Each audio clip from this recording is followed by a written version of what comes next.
ก่อนจะเดินทางเนาะเดี๋ยวพอบ่อยากอันนั้นได้แจ้งให้พี่ให้น้องแล้วก็ทั้งน้องๆเพิ่นทำฮู้นํกันเลยจบจาก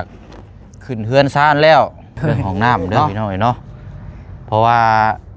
งบส่วนที่เดือทางพอวันดีที่ว่าสมทบเรื่องน้ำประปาแต่เพิ่นว่าย่านบ่พอแต่วันนี้มันของทางเอ้ยอนิสาพอดีเลยนะพี่น้องวันนี้ก็ได้เงินจำนวน5 ล้านทางพอเพิ่นฝากมาแหละบ่ฮู้ว่าเซ็นหยังมีแต่ว่าเห็นดีเห็นงามนำกันเบิดทางพี่น้อง FC ก็ว่าเรื่องของน้ำได้หม่องลักแลนนี่เลยพอนี่มันสิบ่เจือนบ่ตู้บ่ยำน้ำมาน้ำขังอยู่บ่ล่ะจักแหละบ่เคยอยู่เห็นนี่ได้ซะน้ำมันค้างได้เคยย่างเข้ามากับน้องสอนลุ่มนั่นเนาะลุ่ม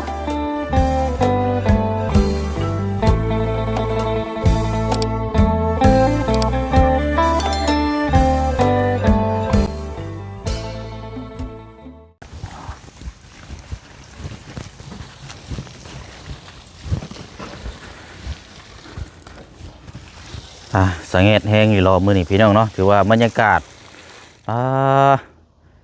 หนาวกว่าเมื่อวานนี่อีกพี่น้องเนาะสังเกตได้เนาะเจืองเนาะสังเกตนี่หนาวพี่น้องหนาวจนตัวสั้นได้แหละกันเชียวกันเนาะเอาเนาะก็ถือว่าเปิดภาพมาเมื่อนี้ก็จักยามเช้าหรือว่ายามเที่ยงมันเบิ่งนี่พอๆสำคัญเลยเนาะพี่น้องเนาะอากาศนี่เอาแต่ว่าก็บ่เป็นยังเนาะพี่น้องเนาะอากาศก็ต้องมีการเปลี่ยนแปลงทุกอย่างก็ต้องมีการเปลี่ยนแปลงเบิดเนาะพี่น้องเนาะซึ่งมามื้อนี้ก็คือกันเนาะทุกอย่างก็ต้องมีการมีพูดมีคุยปรับอคติในการที่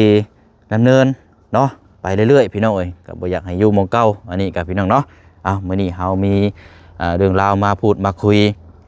แจ้งพี่แจ้งน้องนํกันก่อนจะขึ้นบ้านเฮือนซานนี่แหละพี่น้องเนาะวันศุกร์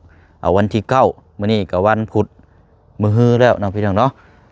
ทางอาเจืองก็แม่นสิเดินทางไปพุ่นละพี่น้องบ้านปลาไหลบ้านพ่อเฒ่าจะไปบอกไปกล่าวแน่แล้วเนาะไปบอกทางพ่อเฒ่าให้มาร่วมงานมื้อขึ้นเฮือนซานลานแป้นเนาะสำหรับตัวทางพ่อน้องเปียวนี่ก็ดีพี่น้องเนาะอยากให้ทางผู้หลักผู้ใหญ่มาร่วมงานนำว่าสิได้เป็นสิริมงคลให้เพิ่นคำอวยพรให้ลูกให้หลานให้มันให้ยืนนั่นแหละพี่น้องเนาะเอาแต่ผู้เฒ่าผู้โอ้นั่นแหละพี่น้องเด็กๆน้อยๆนี่บ่ปานใดดอกเนาะ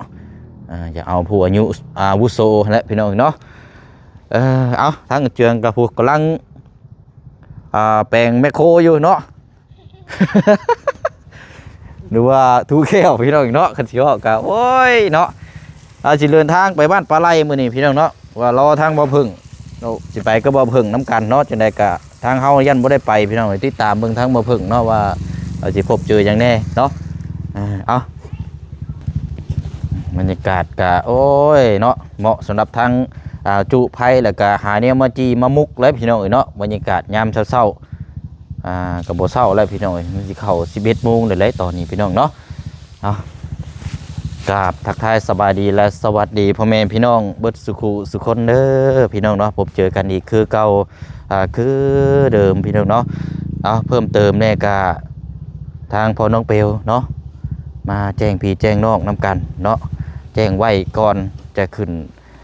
บ้านนี่แหละพี่น้องเนาะแล้วก็จะมีการปลูกสร้างขึ้นอีกเนาะหลังจากจบขึ้นบ้านเฮือนซานหลังนี้แหละพี่น้องแต่ว่าเอาเฮ็ดไปตามงบเนาะพี่น้องเนาะเอาเดี๋ยวพูดคุยน้ำกันเนาะเอาเนาะสบายดีทางน้องห้างไปใช้แต่ทางน้องๆอยู่ในพุ่นบ่ในกระตูบบ่ไม่เก่ามีบ่โอ้ยแล้วเนาะซาหัวอาบน้ำถอดอาบน้ำรถใส่เป็นยังเฮ้ยขักดีนี่ไปหดน้ำมีผัวได้ไปเด้อเจ้าไปหดแล้วเจ้าก็อันเวลาเจ้าหดแล้วเจ้าก็เอาหดลงเอาสบู่บีบอีกบีไอ้นี่จังหวะนี่แหละพอดีเลยนี่เรากำลังล่างอยู่นี่ก็เอาบีบแพ็บอีก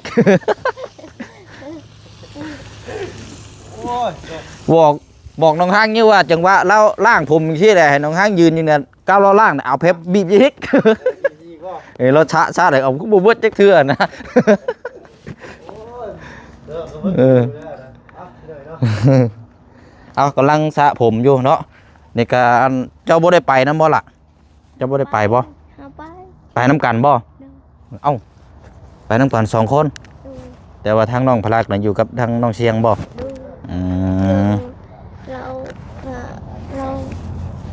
ราบ่กล้าบอกพ่อเฒ่า เอาบอกให้เพิ่นมาค้ำมาคูณนำหั่นแหละเด้อมาค้ำมาคูณอันใดมันดีมันงามก็เอาผู้ใหญ่แล้วเนาะมากล่าวมาบอกค้ำคูณเทือนซานหลังใหม่ที่ผู้ใหญ่เพิ่นสดซอยหรือว่าทีมงานแล้วก็ FC ที่เพิ่นส่งกำลังใจให้เนาะเอาแต่ผู้เฒ่าผู้สูงอายุแหละคันมาไล่เด็กน้อยเนี่ยบ่ต้องมาก็ย่ามาก็ปานใดดอกเนาะพ่อหาเป็นไว้เขา เอาแต่ผู้ใหญ่ให้แหละจบนี่ก็แม่นไปเลยบ่ โดย กลับมาจังโมงบัดนี้ มาประมาณ4 โมง 3 โมงคนมาไปแล้วก็ว่านั่นเนาะพอไปเผามาเนาะเพราะว่าทางนี้ยันเวียกก็รออีกอยู่ได้บางเทื่อบ่บุญบรรปลาสิได้ซื้อขยายที่น้ำนี่บ่จักทางพ่อนี่เพิ่นอยู่บ่ซะน้องฮังเราอยู่เชียงบอกแล้วนี่ได้ซั่นตอนที่ช่องใส่ซะนี่ก็มีเนาะมีน้ำกินเลยเนาะมาอะไรสิพาเนาะแนวเหยียบทุกข้อเย็นบ่โอเคจับนี่ไปมาพี่ก่อนก็ได้ไปสระผมเลยมาพี่จังหน่อยเด้อเดี๋ยวจังเดินทางไปก็บ่พึ่งบ่เอาจังใดก็เดินทางให้ตลอดปลอดภัยระมัดระวังเนาะขึ้นภูขึ้นผาเพราะว่ามันขึ้นภูนี่สวัสดีจ้ะแต่ว่ามันก็บ่คือยามช่วงหน้าฝนเนาะยามนี้ขึ้นได้อยู่ยามนี้กับเขาเจ้าก็แปลงทางแน่ใครอยู่ดอกเจ้าแกมันแกยังไปบ่ไปส่งเขาอยู่บ่ทางขึ้นบ้านช้างโอ้ยบ่เอานำได้บ้านช้างไกลๆนี่ตำรวจอยู่หั่นซ้ำบ่ได้ฮอดตำรวจอยู่เมืองนองพุ่นทางขึ้นบ้านช้างที่เข้าไปกับบ่อเตียงก็ได้แม่นเด้ออยู่บ้านน้องเดียนเด้เป็นหยังดอกทางนั้นน่ะตำรวจก็เฮาก็ขอบ่ดีๆก็ได้อยู่ดอกเป็นหยังดอกเฮาไปเฮ็ดเวรเฮ็ดงานเลยสิไปคุบกันอย่างเดียวก็บ่ไหวเด้อเฮ้ยโนกล้องจี้ใช่ได้เนาะยังสะแงดอยู่สะแงดเจ้าย่าได้เด้อ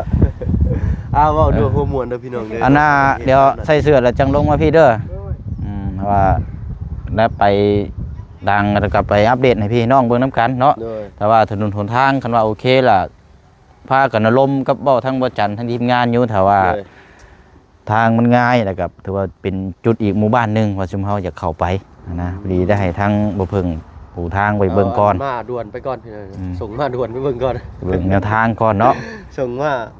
ด่วนไปตรวจสอบเบิ่งก่อนพี่น้องเนาะนี่แหละข้อดีของการเอารถจักรขึ้นมานำแม่นเนาะบ่แม่นเฮาเอาขึ้นมาแหละภาษีไปล็อกๆแม่นขึ้นไปจังซี่แล้วมันง่ายรถใหญ่เฮาไปบ่ได้ไปเบิ่งแนวทางก่อนรถไฟข้างหน้าถ้าว่าบ่เนื้อเหือก็แรงก็สิเฮ็ดวิบากเนาะเอาบากขี่ปีนภูไปเลยได้ตุแม่นแหละคักอยู่วิบากกันเนาะเอาแบบบ่ได้ไปว่าวิบากรู้ลานะเอานี่แหละเอาเฮ็ดขึ้นรถเชือกนี่แหละเนาะใส่เตอร์ใหญ่ยัดใส่เกท้ายรถขึ้นมาแบบเฮายกทรงแต่งเอาเนาะใส่ชกหน้าชื่อแล้วก็ยกชกหลังคือดีแค่นั้นนะใส่ย่างขึ้นมันเพิ่มสเตอร์ใส่ไปบัดนี้นั่นแหละเฮ็ดเสือภูเขานี่ได้มันจะสิไปแหละจากเอื้อนถึงเอื้อนพิษพี่น้องเอารุ่นเบิ่งนำกันพี่น้องไปเนาะเดี๋ยวหั่นน่ะเดินทางให้ถึงที่จุดหมายปลายทางแล้วเฮาก็ต้องรอคำตอบพี่รอเชื่องนี่กินข้าวหรือบ่กินได้บ่ข้าวบ่กินข้าวเห็นนะเราตื่นเต้นโอ้ยอันนี้ก็ยังบ่ได้กินข้าวซ้ำดูเขียวเลยเลยเนาะกินข้าวเฮือนพอเฒ่าเลยกินข้าวเฮือนพอเฒ่าเลยคือบ่อนจักโมงเลยนี่จักโมงเลยอันเที่ยงคันว่าประมาณ10 โมงปลาย10 โมงเนาะคันว่าไปฮอดพุ่นก็จักชั่วโมงจ้ะอันน้องหางชั่วโมงนึงเอาบ่เอาไปบ่จะเอารถเดี๋ยวลูกเหือไปบ่ยังบ่ได้ไปหรอกเพราะตอนที่แรกคือว่าสิไปน้ำอยู่รถมีเวียกแน่เวียกข้างค่าเนี่ยก็เลยสิได้แถวนี้แหละยังบ่ได้นั่นดอกเราสิขึ้นเซโปนน้ำแน่ ทางสร้างบ้านน้องต้นกล้าเพิ่นจะไปงานดอกดองลาย ดองลายแล้วช่วงนี้ไปหาปิดมะกอกมะเขือสบอมีเนาะพอในมือปนนี่ ค่อยทำแรงไปแล้วไปเบิ่งไปเยี่ยมไปชมเนาะไปอัปเดตไปสั่งไม้สั่งตอกให้ทางน้องเพิ่นเนาะเพราะว่ามื้อนี้ทางสร้างเพิ่นก็พักเบรกเลยเนาะไปงานดองเนาะ กาดกันหนาวซ้ำเนาะ ขอไปดำเนินลายหน่อยเนาะแต่ก็บ่พาบ่ฟังบ่ได้ดอกบ้านน้องต้นกล้า ใช่ย่างมาพี่ก่อนละ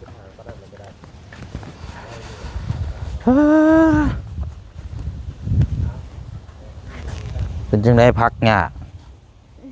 ดกกินน้ำอยู่บ่ดกให้มันอันนั้นน้ำแน่เนาะ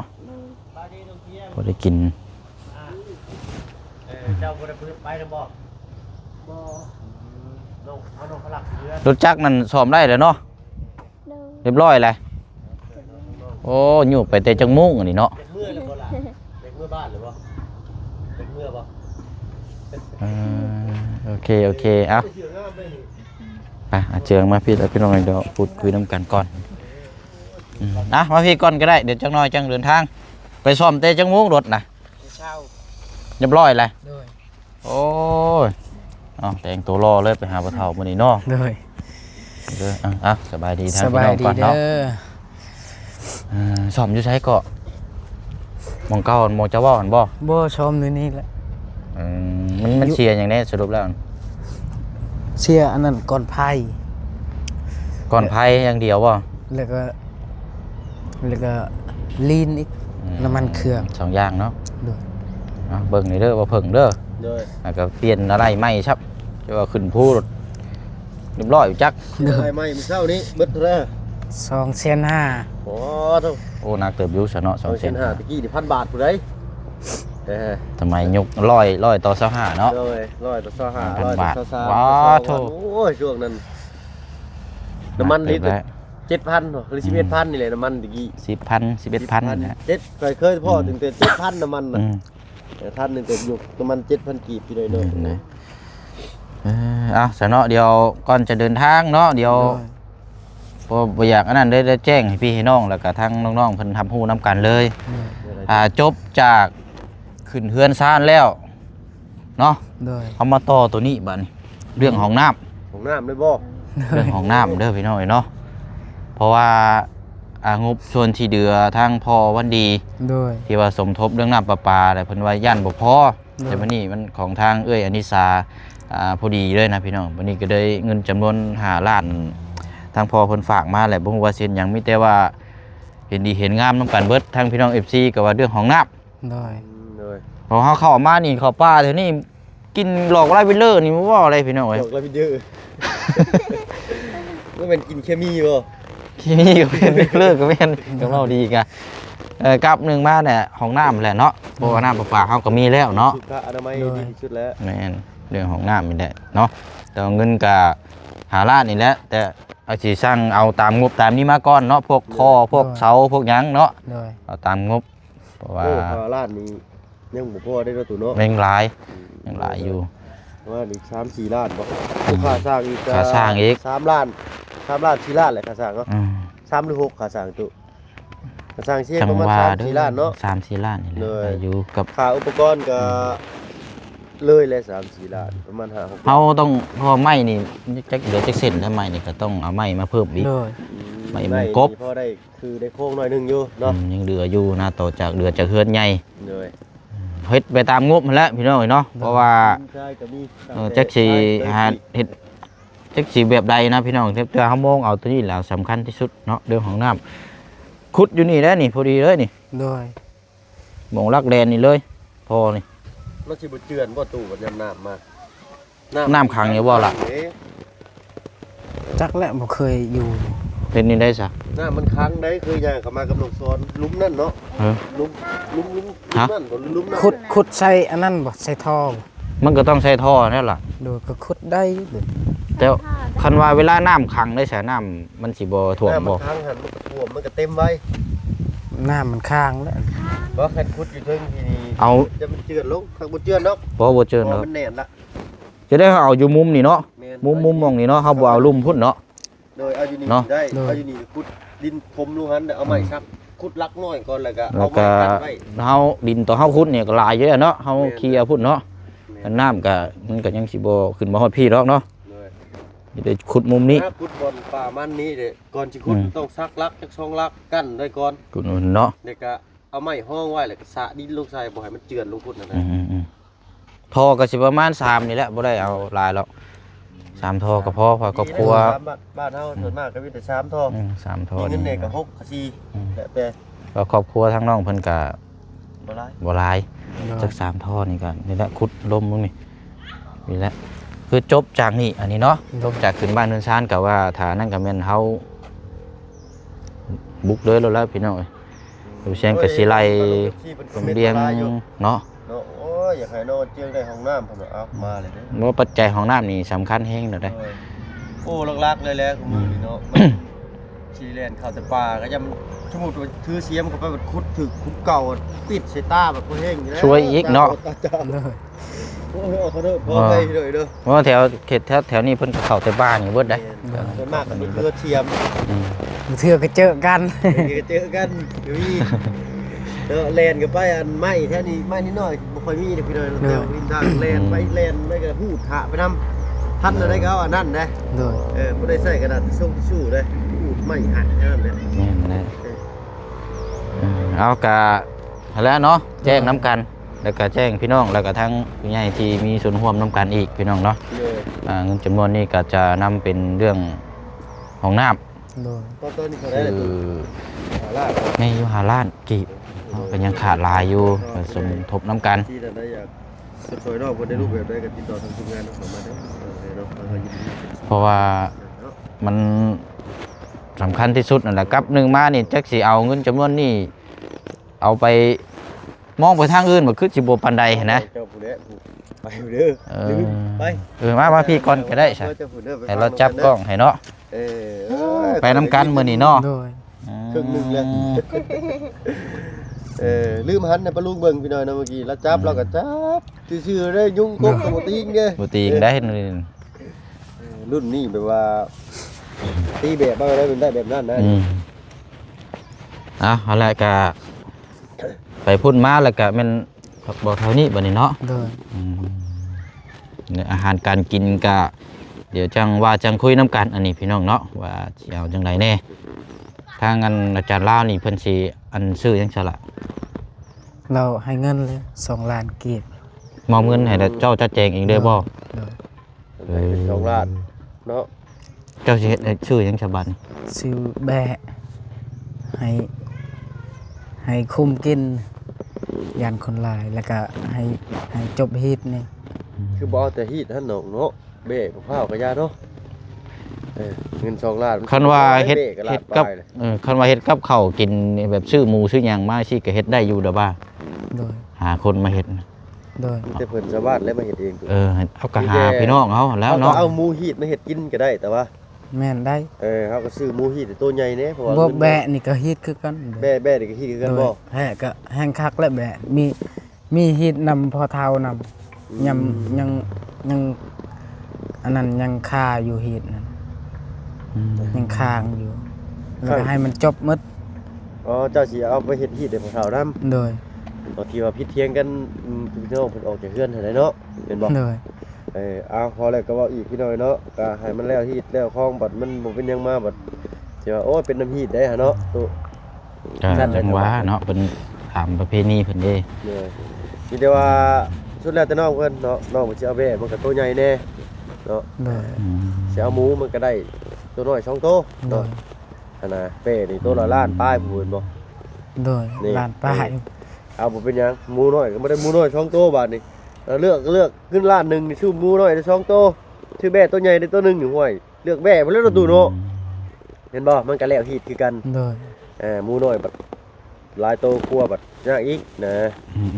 อันนี้แบ่ตัวใหญ่ตัวเดียวคั่วบัดแล้วเลยนะตัวนี้กำลังเลย หมู่แบบบ่หลายคนกินมันมีแต่ข้าวบ่ยากแล้วมันแบะนี่ไปก็อยู่ นี่ใครแน่เนาะเอาแบบใหม่น้ำเนาะเอาแบบเก่าหลายกะแบบแบ่บัดนี้ฮีดแบ่ โดย เอาสุดแล้วแต่น้องเพิ่นพี่น้อยเนาะทางใดเฮาก็เห็นดีนำเบิดนั่นล่ะ โดยเอา การกินเนาะแล้วก็เดี๋ยวจังว่ากันอันนี้กันเนาะหลังจากจมจ่อมาพุ่นละอาจก็สิมีแนวเว้าน้ำอีกอยู่แต่ว่าพุ่นละมาพุ่นละเนาะให้กันถามเบิ่งตัวนี้ก่อนนะพี่น้อง อันปิ้งตับถ่ายเด้อขากลับมาปิ้งตับถ่ายเด้อ ว่าสิขึ้นไปซื้อปูนแน่มื้อนี้ก็ซื้อเครื่องซื้อของแน่เลย โอ้ไปเวียก ว่ากันจะได้ว่าบอกเมื่อวานนี้ว่าอยากไปน้ำยูแต่ว่ามันตื่นมาแล้วมันบ่คือเก่าเนาะคือเราฮู้กันนั่นแหละ เฮ้ยเนาะคนเฮาคือว่าแหละตื่นมาเห็นหนักเนี่ยว่ายังเนาะ โอ้นี่แหละหัวรออยู่ มีกระดูกพี่น้องเนาะ มีหยังแน่นอนเด้ เลย บ่เป็นหยังเนาะอันนี้ทำหน้าที่แต่ละคนกัน อ้าวขอบเป็นยังส่งตัวแทนมาด่วนค่อยไปก็ได้เนาะเดี๋ยวเบิ่งแน่ในเสือเขาจังมา เนาะจักเท่าไหร่สาวเฮาบ่เพิ่งได้วันเวลาแล้วบ่ ใส่เช้าแล้วของจันนะ เอาสามีแต่ว่าพากันเดินทางบัดนี้เด้อตั้งเทื่อก็ไปฮอดแล้วก็ไปเผามาแน่จักหน่อยบางยันว่าทางนี้เพิ่นยังก็เรื่องที่ดินแน่เนาะว่าจะเอาแล้วก่อนนะทางว่าทางบ่บุญมาป่าเพิ่นรอเพราะว่าบอกทางพ่อเราถ่าแล้วมื้อนี้ เข้าบ้านบ่ บ่ได้เอาเพราะว่าแล้วเอาซื้อขยายเฮายับรักเอาซื้อไม่หรอก บัดมันก็บ่ได้เช็ดสิเจี้ยใส่กระดาษบ่ดูขีดจวดเอาไว้เนาะ จ้างว่าตัวนี้นี่จ้างหาแนวทางออกไหมตัวนี้กันเขาใหญ่เพิ่ม ได้ก็ ตัวนี้ เขาถ่ายไว้แล้วก็ขันออกจักเม็ดนะ คือว่า4อย่างละ4 เม็ด 4 เม็ดเฮาก็มีแต่เอา เป็น งาน 16 คือเฮานี่แหละถ่ายไว้ 16คูณ16นะบัดนี้นะ ก็16คูณ16ก็เอาเราเช่นก็ขีดเอาเขียน4ด้านถ้าว่าเสียดีก็ให้พ่อบ้านพุ่นแหละมันก็สิเสียเพิ่มอีก เสียเพิ่ม ค่าพ่อบ้านเพิ่นแต่ว่าเฮามีสักกี่พยานเพิ่นก็คือสิเห็นนํกันอยู่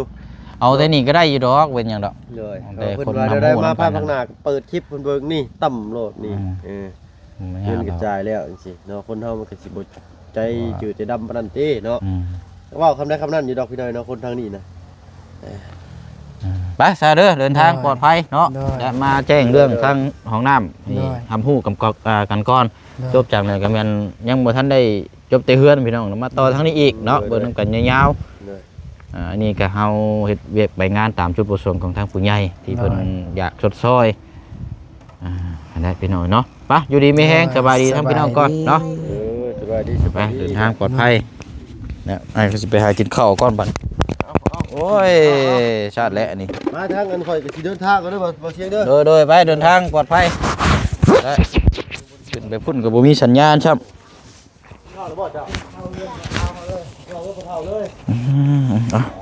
ไม่กระจักแม่นยังพี่น้องเอ้ยอะไรพี่น้องเนาะก็เด้งๆล้วนๆเนี่ยจังน้อยเพราะว่าทางน้องเพิ่นก็สิพาไปเนาะไปเวียกทางนั้นแล้วกลับมาแล้วจังว่าจังคุยน้ำกันอีกเนาะถือว่าเป็นช่วงเวลาที่สาวหน้าสาวหลังนะในตอนนี้กับพี่น้องเนาะทั้งเฮาแน่ทั้งครอบครัวเราเนาะเจ้าน้องหังว่าก็เข้าใจพี่น้องเวียกงานมัน